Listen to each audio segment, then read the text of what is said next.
Mahalaga po ang pamilya sa pagbuo ng pagkatao ng isang individual, kaya naman dapat po na pangalagaan ang kapakanan ng bawat pamilya tungo po sa pagtataguyod ng kaunlarang panlipunan.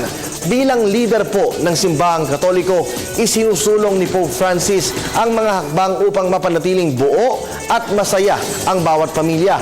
Ang mga aral ng Santo Papa ukol po sa kasagraduhan ng pamilya sa balitang hatid ni Bench Bondok.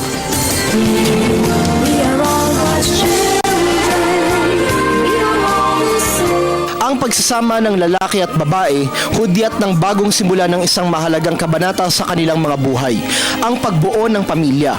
Bagamat masaya kung iisipin, hindi biro ang pagtataguyod ng isang pamilya, lalo na sa panahong ito na laganap ang kahirapan. Ngunit sa kabila ng lahat ng mga hamon, dapat na manatiling buo at matatag ang pamilya bilang batayang unit ng lipunan. At si Pope Francis bilang leader ng Simbahang Katoliko, marubdob na naninindigan at nagsusulong ng mga paraan upang mapanatili ang kasagraduhan ng pamilya.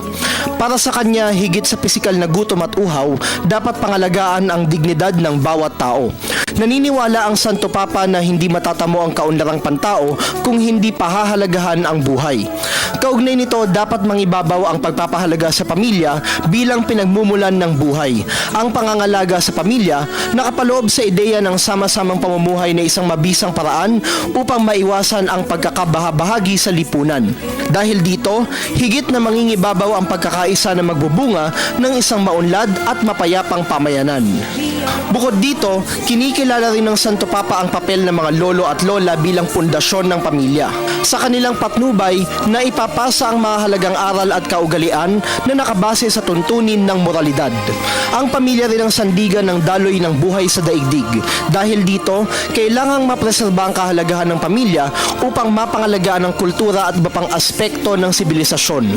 Kasunod nito, hindi kailanman dapat isantabi ang kahalagahan ng sakramento ng kasal bilang tanda ng tipan ng lalaki at babae tungo sa pagbuo ng pamilya. Sa kasalukuyan, nakalulungkot na tila ipinagwawalang bahala na ng karamihan ang sakramentong ito. Ito ay dahil sa baluktot na paniniwalang tanging sa mga palabas na lamang nakikita ang tunay at walang hanggang pag-ibig.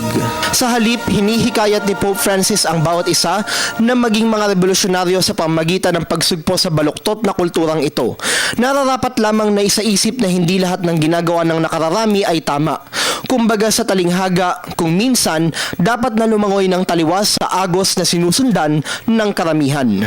Bilang mga bunga ng bawat pamilya, dapat ring hubugin ang kagandahang asal ng mga anak na siyang magpapatuloy ng salinlahi ng mga ito. Higit din sa pagiging anak, inaasahan ng mga ito na maging disipulo sa pagtataguyod ng malalim na pananampalataya sa dakilang lumikha. Ang pamilya, refleksyon ng pagkatao ng isang nilalang.